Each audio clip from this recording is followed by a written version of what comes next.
This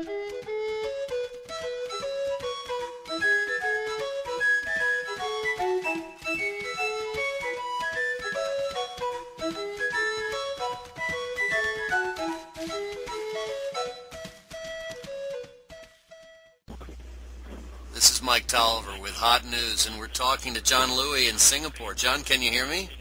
Yes. Hi, Mike. Hey, John, I just wanted to, we heard about Kuching, Malaysia, and the church planting, and it was a little bit unusual, and I thought maybe you could share with us some good news about Kuching and how it happened. Okay. Well, Kuching is a city in Malaysia, in East Malaysia, in the island of Borneo. Believe it or not, the island of Borneo is like the third largest island in the whole world. So what do you do when you have very little budget to plant a church?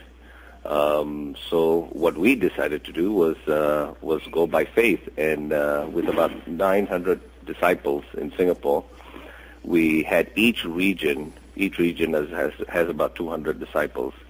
They decided to take on a city in Malaysia by themselves, and several times in the year, about 50 to 100 disciples would take a bus, go to that city, arrive there on Friday night after work, evangelize all of Friday, all of Saturday, rent a room on Sunday, and have church service. And they would do that several times a year. So we've been doing this for about 2 years now. And now there are about 9 disciples in Kuching, which is very, very exciting. And how far is that from Singapore? Well, we have to fly there. But one of the things that the disciples did was, because we planned it way ahead of time, we got very, very low budget airfare to get there. And so, if you log in right at the right time, you can actually get a very, very cheap fare to go there. So by planning ahead and going there with vision, God can open doors. So now we have a church there, and we're just about to plan this year to send a couple to lead the work. Amazing. So what you did was you just sent people from a certain region in your church, just a couple of dozen people went over there, spent the weekend several times, and boom, now you have a church. Yeah, I would say more than a dozen. I would say probably like 30, 40 people. But they only went there like probably 3 times a year. And what are you doing for the young Christians to keep them strong while they wait for the leader?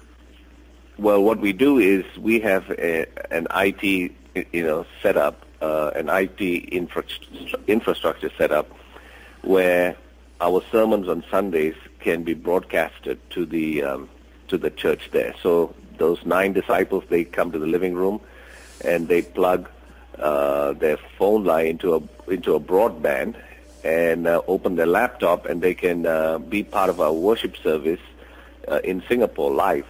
So that's what they do. So we do that for Sunday and for midweeks. That's incredible. So technology is being a blessing there for the disciples in Kuching, Malaysia. That's right. And we're doing the same thing with like 3 other cities in Malaysia, but we have not baptized as many people as we have in Kuching, but we have baptized 2 or 3 in each. So awesome. We're looking forward to works beginning there in the next 2 or 3 years. And when will the couple arrive in Kuching? Sorry, what's that, Mike? When will the couple arrive there in Kuching to lead full-time? I would say the couple will be there by the end of this year for sure. And the other exciting thing is that after they get baptized, we do, all our follow-up studies through Skype. So that doesn't cost a lot. So this is the age of low-budget carrier and also low-budget mission teams. That's right, man. Just like Hot News. We're not low budget. We're no budget here at Hot News. Hey, I hear you guys are studying the Bible literally with hundreds of people in Singapore. Tell me about that.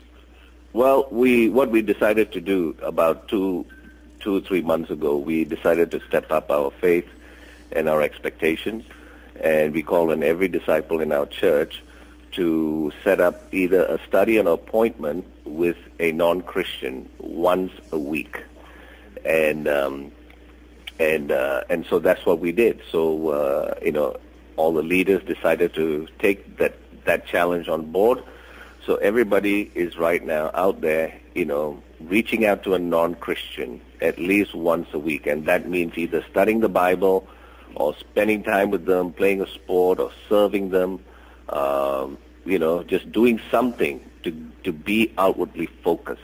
And the point we're trying to tell them is care enough to love one person a week and be outwardly focused. So with about 900 disciples, we have about 500 studies and appointments, or very close to that.